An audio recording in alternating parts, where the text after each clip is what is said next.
Making oxtail does not have to be an all-day event. I'm going to make this in the Instant Pot pressure cooker. Let's get straight to it. This is my washed and clean oxtail that I'm going to season with my sofrito and dry blends. The dry blends are my bouillon powders and sazon packets.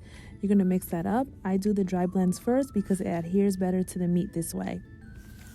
Then I'm going to use my homemade sofrito, which is a blend of peppers, onions, garlic, and cilantro, and a little bit of salt. And I'm going to make sure all of that is marinated for at least 1 hour or overnight. When you're ready to cook in a pot with oil, you're going to heat that up medium to high heat because we are going to brown our oxtail. This is requiring a little more attention. Make sure that the meat does not stick to the pot, so every now and then mix it up. Do not overcrowd the pot. Make sure you're doing this in batches. You see how that is coming along. That is a nice color. And we have all of our oxtail browned beautifully. This is about 4 pounds worth of oxtail. In the bowl we used with our marinade, we're going to put water in there. We're going to deglaze our pot for before, add some tomato paste, blend it all up because this will be the beginning of our sauce. Now we will put the pressure cooker on saute mode. We are going to add some oil and our browned oxtail.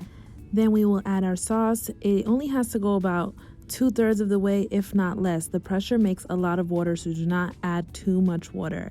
I'm going to add more peppers and onions, and cilantro is based off of your preference. We will let that boil for about 10-15 minutes, and we are going to pressurize this for 45 minutes on high.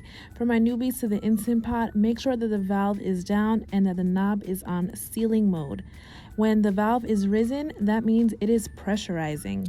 45 minutes later, we safely release the pressure, and that takes about 15 minutes for it to be ready to be opened safely.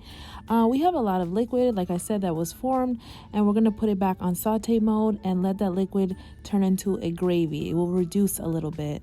Look at that oxtail. It literally falls off the bone. This is why I love making oxtail in the pressure cooker. Requires less guesswork, less standing over the stove. The oxtail definitely comes out soft.